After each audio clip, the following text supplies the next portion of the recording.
어제는 내 집 결정반 첫 수업이 있었습니다. 다들 정말 열정적으로 수업에 임해주셔서 집에 오니까 11시를 넘었더라고요. 함께 해주셔서 감사합니다. 여러분의 결정을 도와드리겠습니다. 여러분의 내 집 마련 도우미 대우경북 아파트와 함께 2022년 9월 29일 목요일 신문 듣기 함께 하시죠. 먼저 거시경제입니다. 푸틴이 터뜨렸다. 서방 국가들 발칵, 발뺌한 러시아. 노르트 스트림 1에서 2건의 가스 누출이 발생했습니다. 전날 노르트 스트림 2에서 1건의 가스 누출이 발생했습니다. 스웨덴과 덴마크는 이를 사보타주로 규정했습니다. 러시아가 의도적으로 파괴했을 것이라는 추정이죠. 이날 우크라이나 점령지 병합 찬반 투표에서도 압도적인 찬성 결과가 나와 러시아와 서방의 갈등이 고조되고 있습니다. 국채시장 투매에 금리 발작, 다급한 정부 5조 원 긴급 투입. 3년물 국채 금리가 4.5%까지 치솟자 다급해진 정부는 국채 2조 원을 조기 상환하고 한은은 국채 3조 원을 매입하기로 발표합니다. 겨박제가 시장을 지배하고 있습니다. 7월 출생 역대 최저,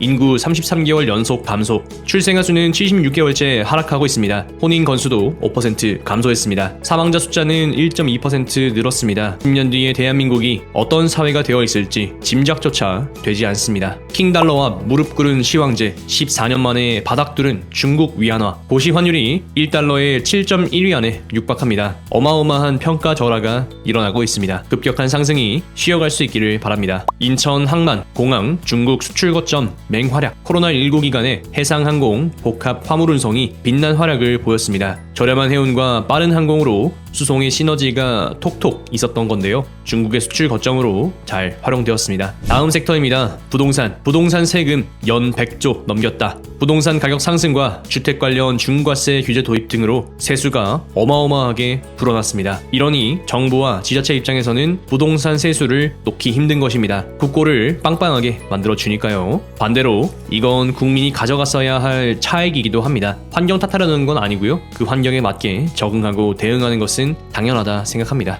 땡땡 부동산이 집 5억 싸게 팔았대. 불매하자. 주민등살에 짐 싸는 공인중개사. 거래는 줄어들고 거래해도 욕은 욕대로 먹으니 개업보다 폐업이 많아집니다. 중개는 피곤한 일입니다. 진짜 노하우의 가치가 인정받는 사회가 되기를 바랍니다. 반값에 내놔도 안 팔린다. 세종시 상가 텅텅 빈 이유. 세종 상가가 경매 시장에 속출하고 있습니다. 반값 상가는 늘어나는데 참리는 적어집니다. 전형적인 침체장입니다. 오또상 지주택 데스까? 오피스텔 토지 상가 지주택 더 많은 공부를 필요로 하는 곳입니다. 다음 섹터입니다. 증시. 개미들 곡소리 나네. 삼성전자, 카카오 등 1120개 종목 신저가 검은 수요일을 기록합니다. 2200선 아래는 기회라고 생각합니다. 생각에 변함이 없습니다. 개미 절규에 10조 증안펀드 재가동, 증권시장 안전펀드가 10조 7천억 원 규모입니다. 2020년 3월 코로나19 때 사용하려고 했다가 증시가 반등하여 투입되지 않았습니다. 어제 저가에서 기관 매수세가 유입되는 것을 확인할 수 있었는데요. 공매도 전면 금지 검토와 더불어 증시 낙폭을 축소할 수 있기를 기대해봅니다. 지금 시장은 패닉과 언더슈팅입니다. 몇 년 전과는 분위기가 다르다. 삼성전자 또 악재 덮치나. 그러니까 이렇게 된 건 겨우 10개월 상간의 일입니다. 기업 입장에서는 찰나죠. 업황은 좋을 때도 있고 안 좋을 때도 있습니다.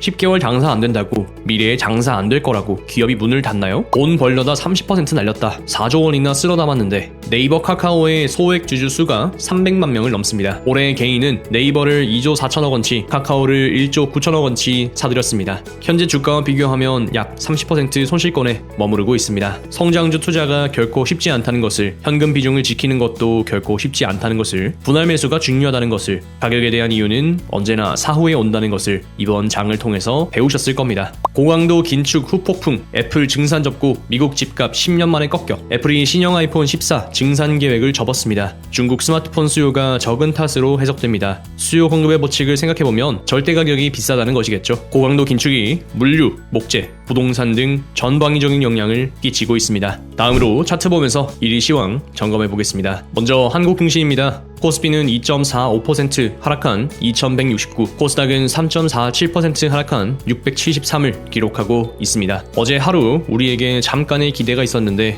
무참히 짓밟아버린 수요일이 되었습니다. 어제 시황에서 2200 아래는 기회다, 그리고 오늘 기사에서도 그렇게 말씀드렸는데요. 제가 생각하고 있는 목표치 2137과 2066 수준입니다. 현재 코스피는 장부가치 대비 0.8배 정도의 매력 있는 가격을 기록하고 있습니다. 결국 쌀 때 사야 비쌀 때 팔 수 있습니다. 바라보는 시각에 따라서 여러분의 행동과 대응을 결정하시면 되겠습니다. 다음으로 지난밤 미국 증시입니다. 나스닥은 1.97% 상승한 11,493, S&P는 1.97% 상승한 3,719, 다우존스는 1.88% 상승한 29,683을 기록합니다. 나스닥 기준으로 보시면 직전 3개의 음봉을 모두 덮는 중심이 두꺼운 양봉으로 마감한 것을 확인할 수 있겠죠. 새로운 고가가 나온 것도 의미 있다 생각합니다.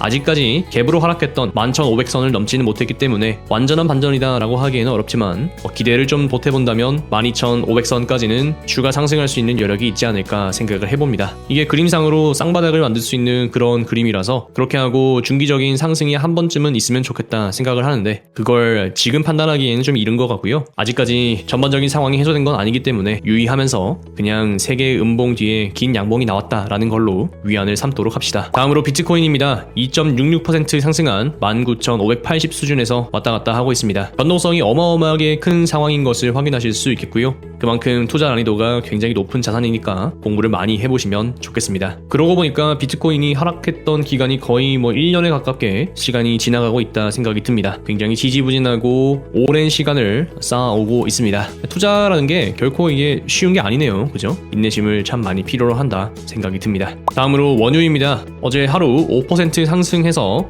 멋지게 마감을 했습니다. 원유의 수요가 잘 돌아서고 가격이 나와줘야 또 어느 정도 증시에 도움이 되는데요. 그래서 참 이런 상품을 대해서 판단하는 것은 어렵다 생각이 듭니다. 유가가 내리면은 우리가 실생활은 좋아지는데 디플레이션이 올 수 있는 확률이 커지니까 어느 정도 밸런스 있는 가격을 맞추는 게 중요한데 참 그래서 중용이 어렵나 봅니다. 어쨌거나 고점에서 반등이 하나 나와줬다. 괜찮은 것 같고요. 다음으로는 미국 10년 국채금리입니다. 어제 신고가를 경신했다가 기나긴 음봉으로 마감한 것을 확인할 수가 있겠습니다. 5.42% 하락한 3.733인데요. 요거 캔들 몸통만 놓고 보면은 석별형 패턴이라고 봐도 무방할 것 같습니다. 그만큼 상승이 길었고 전환될 수 있는 여지가 있는 위치라는 이야기죠. 이게 어려운 게 목표값에 도달해서 꺾이는 것도 아니고 시간에 도달해서 꺾이는 것도 아니라서 연장된 파동에서 해석하는 것이 상당히 어렵기는 합니다. 우리가 생각해야 할 파라미터는 3.5% 수준에서 어떤 반응을 보여줄까 하는 것이 되겠습니다. 미국의 장기 국채 금리 하락에 힘입어 달러원 환율도 긴